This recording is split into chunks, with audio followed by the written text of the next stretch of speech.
And we're back. First stream in a while, and we're here for week 17. Now, goofy week. Obviously, it's the fantasy football playoffs, best ball playoffs, everything pretty much. Whatever you drafted on, this is typically the last week if you're playing in week 18 next week. Don't ever do that again. But this week is interesting. Like I said, we already had 3 games down, so 2 Christmas Day games and the Thursday night game last night. Bless your eyes if you had to watch that one. But let's talk about those games real quick. We'll talk about the implications it had on the championship for us and just in general, maybe for you guys. So we'll start there. If we look and see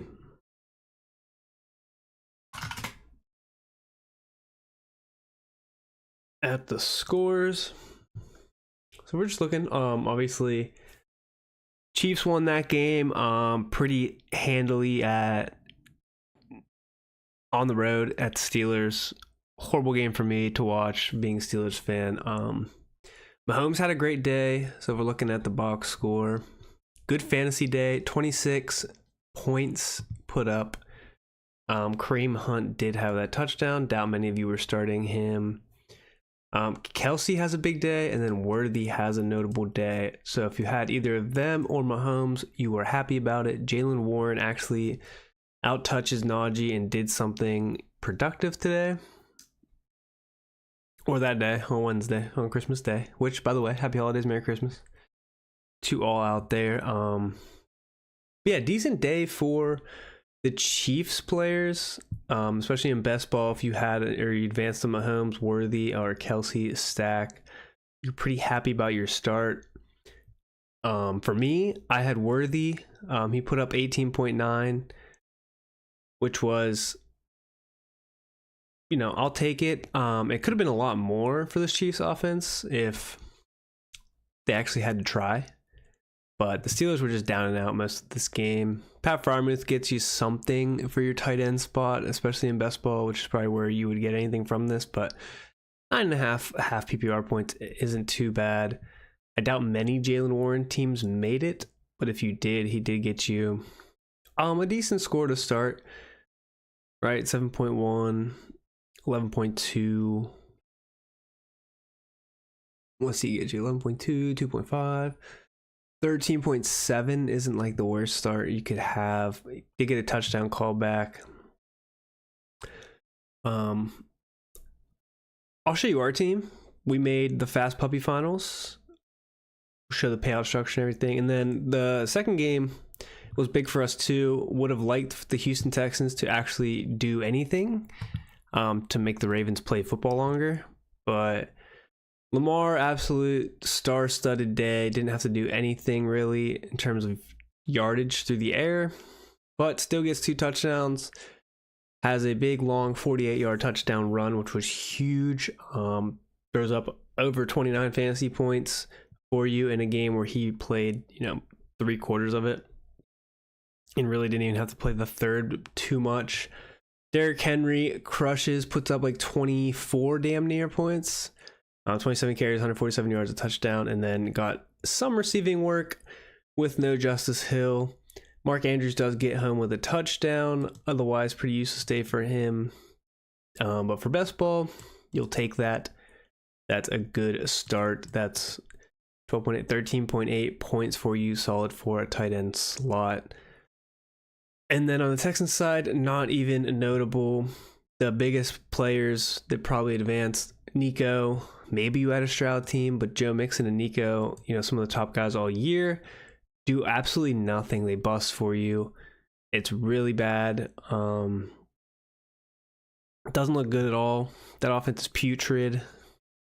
Not much to say about that. Again, if you had any of those guys in your best ball finals or just your home league finals, like you're mortified. You're off to a horrible start.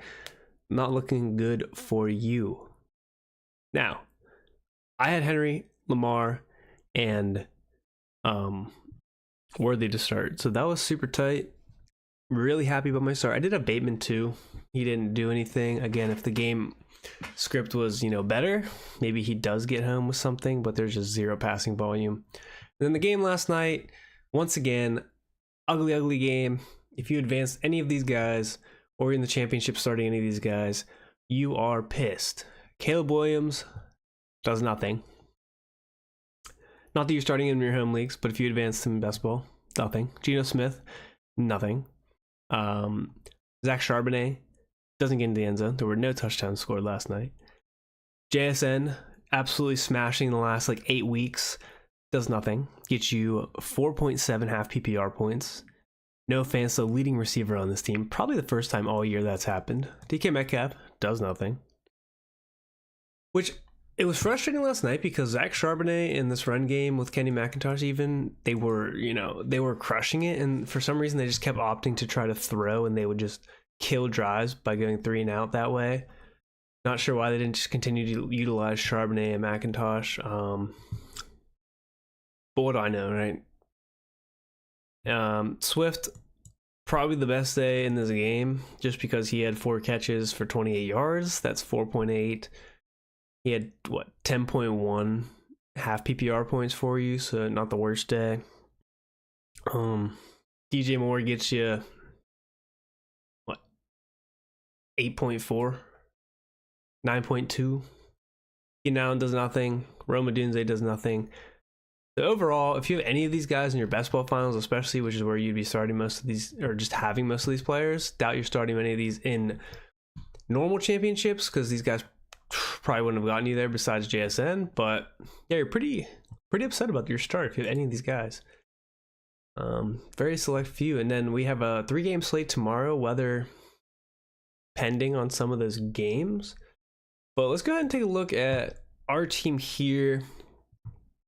We had a good run out. We made 3 teams to the semis. We had 2 fast puppies and then a Pomeranian but super flex that made it. Both of those teams got kicked last week. They came in 10th.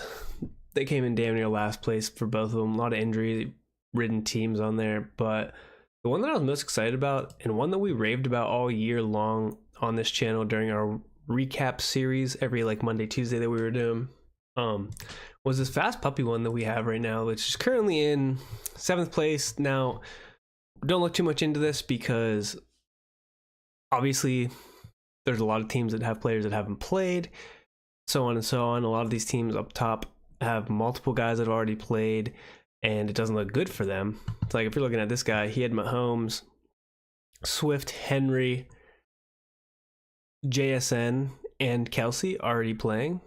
Not a bad start for this guy, but JSN, that's an ugly beat. So not the worst start for this guy, but his receivers aren't that great. Anyway, aside from that, that's what I'm getting at is, a lot of these guys don't have much left. But let's look at our team. Lamar, huge for us. Henry, huge for us. We only have 3 running backs that are a go this week. Hoping Chuba is ready. Listed as questionable, listed as DMP, but he's managed a pair of limited sessions. And then Dave Canales, the head coach, said that Chuba Hubbard would play this week. Well, we really need that to happen. They're playing against the Bucks. The Bucks don't have Antoine Winfield. If Carolina can keep it a close-ish game, they can continue to use their run game. But again, it would be huge if Chuba plays, because otherwise we have Josh Jacobs up against the Minnesota Vikings. But we'd love to have as many people as possible. Obviously, Eckler and CEH, no goes. Eckler on IR and CEH just on practice squad, unfortunately. So only 3 active running backs. Hopefully Chuba's healthy. Receiver-wise, everyone is a go. The only problem we have is Devontae Adams is listed questionable, but optimistic that he will play. And the reason I think that he would play, him and Aaron Rodgers are close to a milestone. 1 more touchdown for Rodgers. It's 500 touchdowns total for him on his career. And 1 more touchdown to Devontae would make them the third, a duo that has the 3rd most touchdowns behind like Manning, Harrison, and one other duo, obviously. But they would be in third place for most quarterback to receiver touchdowns. So I expect them to really try for that, which could be big for an Adams day. And then obviously we have JJ up against the Packers, a little bring back with Josh Jacobs. But Worthy had a nice day. McConkey against the Patriots, which we have the Justin Herbert stack there. And then Sutton against the Bengals, weather pending though. Good matchup, but weather could dictate a lot. And then Brandon Cooks is still live with no CeeDee Lamb. So things are growing for their chances here. They do play the Eagles though. So not the greatest matchup there for them. But a chance. And then Bateman obviously does nothing, and Brendan Rice doesn't really play, or he was on IR. So really the true zero there. Anyway, tight end wise, we need to have a big tight end week. I would love for 2 tight ends to go off. Luckily, we have 3 of the best ones. TJ Hawkinson actually the worst one, but I was hoping Jalen Waddle wouldn't play. Jonnu could get a bigger role, but regardless, Jonnu has smashed all year. Brock Bowers continues to smash, especially with Aiden O'Connell up against the Saints, TJ against the Packers with JJ, and then Johnny up against the Browns. Hopefully it's kind of a weather day where, utilize the tight end screens and whatnot with Jonnu, get him in the end zone. It's really what it's going to come down to is a lot of these guys just scoring touchdowns.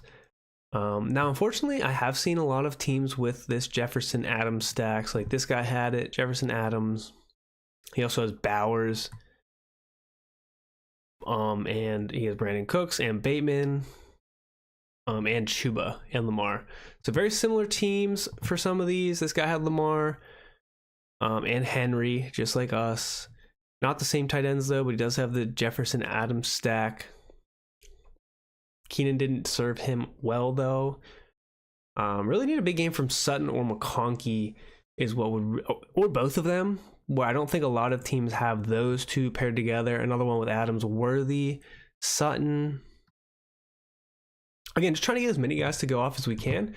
If they all go off, even better because we have all of them.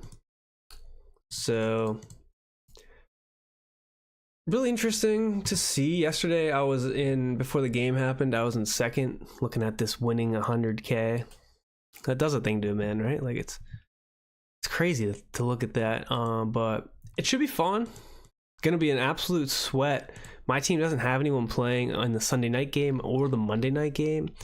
So if somehow, some way we did, get this first place by the end of the afternoon games on Sunday, it would be an absolute sweat fest for the next day and a half. Like I would just be distraught. So I don't know. I hope to win, more money. If I only win 750, so be it. I already won 750. I'm happy. I won some other money in some of my advancements. Still some money on the board in my sit and goes that I should get. So I'm not too worried. It would just be really nice to see that cash. Any amount of money more than 750 to see it cash. And for that, we would have to be top 100 or top 200 to see an advancement of money. The top 100 is where it really gets spicy into the 1,000+ payouts. But really looking forward to it. That's all for the video. Just wanted to really show you this team. This was actually the second drafted team on stream back in if you go back to our videos, the second one I ever did, it was with Fantasy Pro Rankings. Funny enough, it was in July, mid-July. So a month and a half before the season. Got lucky injury-wise, got lucky ADP-wise.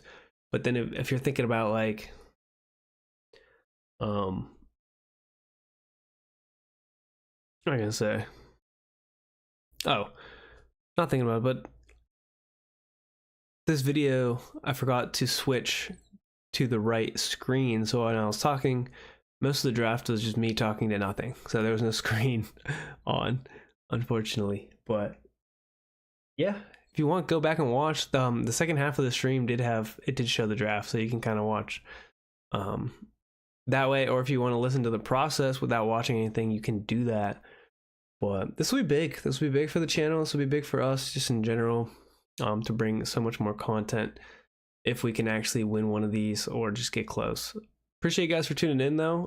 15 minutes down on this for one team. Went through this. Wish me luck, guys. Have a great weekend, and hopefully see you on Tuesday as a best ball champion. But for now, peace.